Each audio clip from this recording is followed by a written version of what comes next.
we've gone through this period of poisoning Americans, to use RFK's number of 60% of the children chronically diseased. And I think I want to step back and talk about this because this has come up several times. As the president has brought it up, Bobby's brought it up. We're talking about a level of chronic disease which will destroy the existing population. In other words, we can't succeed as a nation with that level of chronic disease. We will, as a people, we will fail.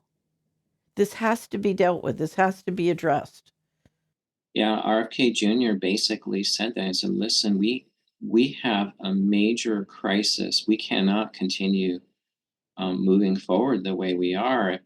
If we're arguing about who's going to pay for health care, that's like, I think he said something like that. That's like moving the deck chairs around on the Titanic. We're Right. we're going down. We have to do something different." So all during the hearings, I would tweet out, Senator Warnock, what's your plan to end the epidemic of chronic disease? Senator Warner, what's your plan to end the epidemic of chronic? I mean, where I come from, if you're opposed to somebody who's putting forward a public policy, you have to come up with as good or better a definition of the problem and the solution.